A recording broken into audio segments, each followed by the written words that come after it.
O Ibovespa passou dos 141 mil pontos pela primeira vez na história, uma marca simbólica que fez a hashtag Ibovespa explodir nas redes sociais e dividiu opiniões do mercado. Tem gente comemorando uma nova fase de crescimento e tem investidor preocupado com a possível correção logo à frente. Mas afinal, o que levou a bolsa a esse recorde? Isso é sustentável? E o que você, investidor, deve fazer agora? Eu sou Marcos Trigueiro e hoje vamos explorar com profundidade o que está por trás dessa alta histórica, os setores que puxaram a bolsa, os riscos à frente e como você pode se posicionar de forma inteligente nessa virada de ciclo. O novo recorde não veio por acaso.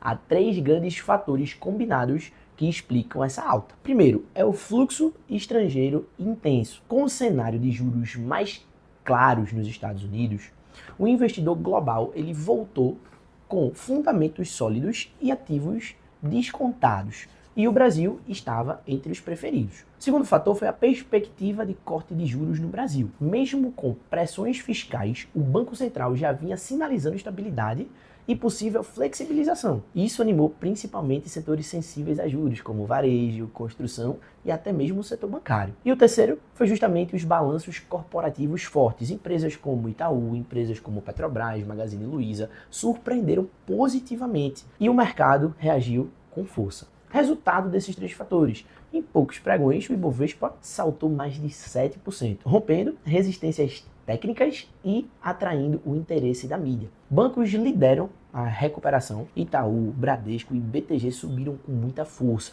após reportarem o crescimento na carteira de crédito e controle da inadimplência. Varejistas como Magazine Luiza e Renner reagiram bem à expectativa de corte de juros, o que reduz o custo do crédito ao consumidor. Petrobras e empresas do setor de energia também se destacaram, impulsionadas pela estabilidade do petróleo e dividendos consistentes. Além disso, papéis ligados à economia doméstica começaram a sair de um ciclo de pessimismo e fundos institucionais voltaram a alocar capital em ações brasileiras. Apesar do otimismo, também há sinais de alerta. Por exemplo, uma correção técnica, após altas tão fortes e rápidas, é comum haver realização de lucro.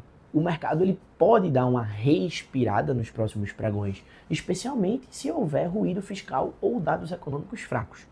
Também tem o risco político e o risco fiscal. O Brasil ele ainda enfrenta desafios com a execução do arcabouço fiscal. Então, qualquer nova tensão com o Congresso, aumento de gastos ou ameaça à meta, pode afetar os juros e o câmbio também. E além disso, a volatilidade externa. Nos Estados Unidos, a taxa básica estável ainda convive com dados mistos de inflação e emprego. Então, qualquer surpresa do Fed pode pressionar esse fluxo estrangeiro que hoje sustenta boa parte dessa alta da bolsa. Agora a gente vai ao que importa. Como agir diante desse cenário? Na alta, não entra no efeito manada. Evita comprar ações só porque elas estão subindo. Avalie fundamentos, busque empresas com lucros constantes, consistentes, dívida controlada e boa governança. Rebalanceie o seu portfólio, é importantíssimo. Então, se a bolsa subiu muito, talvez seja a hora de realizar parte desse lucro e redistribuir para ativos mais defensivos. E na possível baixa, você tem que ter caixa. Uma correção pode abrir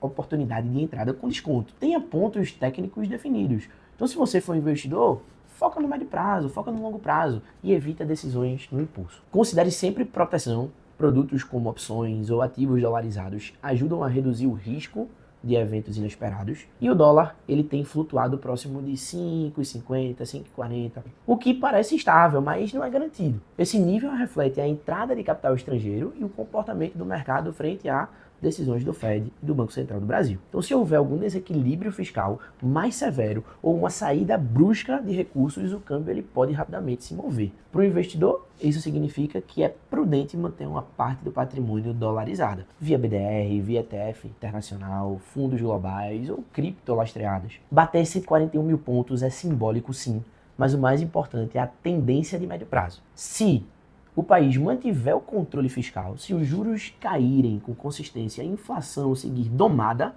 podemos estar entrando em um novo ciclo de valorização da bolsa. Mas se esses pilares ruírem e o governo perder credibilidade fiscal, essa alta pode ser o último fôlego antes da correção. Por isso, o caminho mais inteligente não é apostar tudo de um lado só, diversificar, acompanhar os dados e se manter calmo enquanto o mercado se ajusta. O Ibovespa em 141 mil pontos é histórico, mas tão importante quanto isso é entender onde estamos e refletir sobre para onde estamos indo.